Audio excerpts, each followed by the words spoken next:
بعض خواتین یہ دلیل دیتی ہیں کہ عورت کے لیے بال کٹوانا جائز ہے. دلیل حدیث رسول اللہ صلی اللہ علیہ وسلم کا جب انتقال ہوا تو امہات المومنین نے اپنے بال چھوٹے کرا لیے آپ صلی اللہ علیہ وسلم کی وفات کے بعد. تو جب امہات المومنین کے لیے بال چھوٹے کرانا جائز ہے اور کسی نے اس پر انکار نہیں کیا, تو آج خواتین بال چھوٹے کیوں نہیں کرا سکتی؟ دلیل سمجھ میں آئی ہے بھائی؟ آ رہی ہے سمجھ میں دلیل؟ یہ دلیل غلط ہے. آج خواتین جو بال چھوٹے کرواتی ہیں زینت پیدا کرنے کے لیے, شو مارنے کے لیے. امہات المومنین نے شو ختم کرنے کے لیے بال چھوٹے کروائے ہیں, زینت کو ختم کرنے کے لیے, کہ جس کے سامنے بن سمرا کرتی تھیں محمد صلی اللہ علیہ وسلم, جب ان کا انتقال ہو گیا اور اب ہمیں مزید نکاح کی اجازت بھی نہیں ہے, تو اب زینت کا دروازہ بند. اب کس کو دکھائیں لمبے بال؟ تو لمبے بالوں میں عورت کی زینت ہے. اگر عورت چھوٹے بالوں میں زینت سمجھتی ہے تو یہ تغییر خلق اللہ ہے, اللہ کی بنائی ہوئی تخلیق کو تبدیل کرنا, یہ حرام ہے, ناجائز ہے. بھائی ہاں ہوں کر لیا کریں, سمجھ میں آ رہا ہے؟ تو انہوں نے تو زینت ختم کرنے کے لیے اور آپ شو مارنے کے لیے.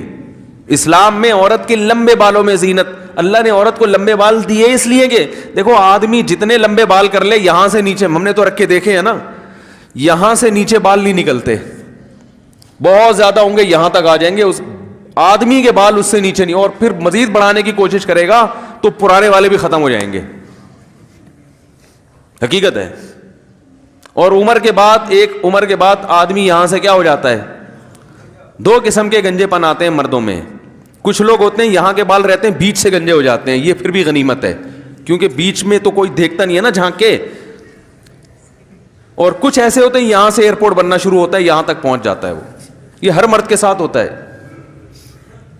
لیکن خواتین کے ساتھ ایسا نہیں ہوتا, کیونکہ اگر ان کے ساتھ ایسا ہوتا تو پھر عورت نہ نظر آتی. اللہ کو یہ بات برداشت نہیں ہے کہ عورت ہو اور مرد نظر آئے. تو اس لیے اللہ نے عورت کی زینت سر کے بالوں میں رکھی. پہلے بالوں کے شیمپو آتے تھے, سر میں تیلوں کی مالش ہوا کرتی تھی, خواتین بال بڑھایا کرتی تھیں, اور اسی میں ہمیشہ مسلم معاشرے میں ایسا ہی ہوتا رہا ہے. اب گوروں میں, انگریزوں میں, یہ پھر اس وقت کوئی دلیل نہیں دیتی تھی خاتون کے امہات المومنین نے بال کٹوا لیے تھے. وہ بھائی نبی کی موجودگی میں کبھی بھی نہیں کٹوائے, وفات کے بعد کٹوائے ہیں.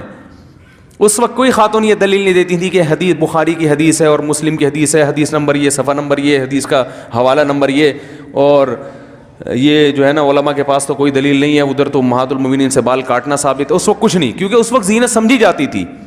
جب انگریز بر صغیر میں آیا, حضرت حکیم الامہ مولانا اشرف علی تھانوی رحمہ اللہ نے لکھا ہے کہ ہماری عورتیں ان کی عورتوں کو دیکھ کر ان سے متاثر ہونے لگی ہیں, اور اس کے اثرات آئے. وہی پرکٹی کس ٹائپ کی عورتیں ہوتی ہیں نا, بال کٹی, وہی پینٹیں, وہی شرٹیں, وہی سارا کلچر ہمارے یہاں آ گیا.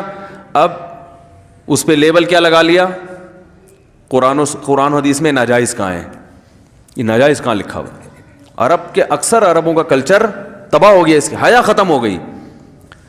تو بچپن میں اپنی بچیوں کو سکھایا کریں کہ باپ جب گھر میں آئے, جوان بیٹی سر پہ بولو بھائی چادر لے لے, بھائی جب آئے تو جوان بہن کو چاہیے کہ سر پہ دوپٹہ لے لے. زیادہ سختی نہ کریں, کوئی حلال و حرام کا مسئلہ نہیں ہے, لیکن کم از کم جو بے حیائی ہمارے معاشرے میں پھیل رہی ہے, جو ماڈرنزم پھیل رہا ہے جس قسم کا, جس سے حیا ختم ہوتی جا رہی ہے, اس کے خلاف کچھ تو انسان جہاد کرے نا, کچھ تو رکاوٹ ڈالے اس میں.